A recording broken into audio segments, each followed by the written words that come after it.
미리 말하고 하면 26페이지 보시면은 26페이지 조금 이따 교재 볼 건데 거기 별건 아닌데 큰 의미상 문제는 없는데요. 쭉 밑으로 내리다 보면은 지하수의 특성이라고 있거든요. 1번의 지하수의 특성 찾으셨어요? 거기 밑으로 쭉 내리면 비읍, 시옷, 이응이잖아요. 나는 분명히 이응이라고 쳤는데 내 마음속에는 이응이었어요. 그래서 그거 이응으로 고치고 그 다음에 제가 이제 정오표는 계속 올려드릴 거거든요. 죄송하지만 정오표는 계속 올려드릴 테니까. 그리고 27페이지에 지하수 수직 깊이에 따른 수질 분포라고 맨 위에 보시면 표가 하나가 있어요. 거기서 황산염이랑 질산염이 소대가 바뀌었거든요. 원래 이런 건 바뀌면 안 되는데 제가 이거를 치다가 잘못했나 봐요. 컨트롤 V를 잘못한 것 같아요. 그래서 대소만 바꿔주세요. 조금 이따 제가 언급을 할 수가 없어갖고 미리 조금 말씀드리고 그 다음에 거까지 그거 2개 죄송합니다를 수백 번 할 것 같은데 어쨌든 죄송합니다. 바로 시작할게요. 네, 그래서 시작할게요. 수자원 종류 및 특징에 대한 페이지 25페이지에 있는 수자원에 대한 특징들 볼게요. 그래서 좀 전에 마지막으로 마무리를 짓기 전에 설명드린 것과 같이 지표수의 특징, 지하수의 특징, 해수의 특징들을 지금부터 설명을 드릴 텐데요. 일단 지표수의 특징 같은 경우에는 그렇게 어렵지 않고 우리가 노출되어 있고 다 눈으로 보이기 때문에 지표수의 특징들은 그렇게 어렵지 않고 시험 문제도 그렇게 많이 언급되는 편은 아니에요. 그래서 중요한 부분은 제가 중요하게 설명을 드리고 간단하게 넘어가도 되는 부분은 넘어가면서 설명을 드릴게요. 그래서 수자원 중에서 제일 첫 번째로는 지표수의 특징이라고 볼까요? 지표수 같은 경우에는 일단은 노출이 되어 있잖아요. 그쵸? 외부와 노출이 되어 있기 때문에 오염의 우려가 가장 어때요? 크겠죠? 오염의 우려가 가장 크고요.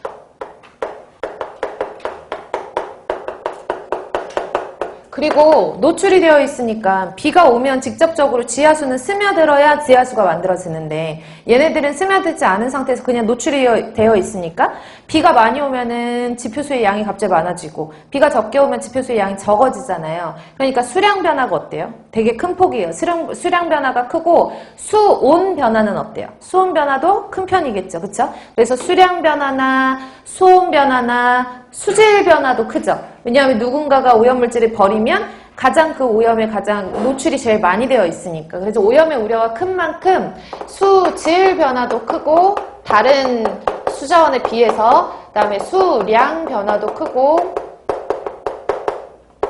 그 다음에 수온 변화가 커요. 우리가 이 지표수의 특징들을 비교를 할 때 누구랑 비교를 하냐면 지하수랑 비교를 많이 하거든요. 그러니까 상대적으로 지하수에 비해서 이렇게 비교를 해 놓으시면 되는 거고요. 그 다음에 지표수 같은 경우에는 지하수에 비해서 지하수 두 가지를 비교를 했을 때 지하수는 땅 아래 존재하는 물이니까 산소랑 잘 접할 수가 없잖아요. 상대적으로. 근데 지표수 같은 경우에는 산소랑 공기랑 접하고 있으니까 거의 대부분의 물질들이 산화되어 있는 상태로 존재를 한단 말이에요. 그래서 산화되어 있는 상태로 존재를 한다.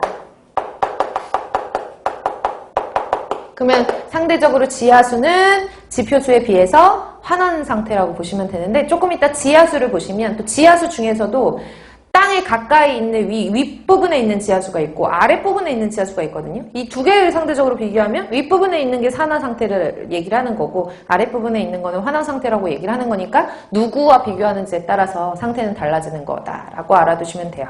그리고 대량의 취수가 양은 그래도 대표적 많기 때문에 대량 취수가 가능하겠죠? 그래서 대량 취수가 가능하다.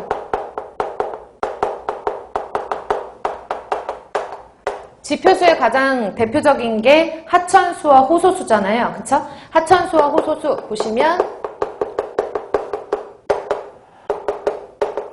일단 하천수 그러면 하천수에 오염이 됐다라고 하면 그 오염물질들은 대부분 확산이 되거나 희석이 되거나 그 다음에 호소수 같은 경우에는 갇혀져 있는 물이잖아요. 가둬져 있는 물. 그러니까 하천수에 비해서 물이 유입되고 유출되는 게 그렇게 자유롭지 못하거든요. 하천수는 좀 자유로운 반면에 물의 유입과 출입이라고 쓸게요. 유출입이 자유롭다라고 쓰면 얘는 유출입이 자유롭지 못하다라고 하는 유출입이 자유롭지 못해요. 많지가 않아요. 물의 유입도 그렇고 출입도 그렇고 유출도 그렇고. 그래서 유입과 유출이 그렇게 많지 않기 때문에 두 가지 차이점을 보면 하천수는 보통 확산이 되거나 희석이 되면서 오염물질이 멀리까지 이동을 하거든요. 그래서 확산이라든지 희석에 의해서 오염물질이 멀리까지 장거리 이동하는 거에 비해서 호소수 같은 경우에는 장거리 이동까지는 못하잖아요. 유입과 유출이 자유롭지 못하니까. 그러니까 얘네가 가둬져 있는 상태에서 오염물질이 만약에 유입이 된다라고 하면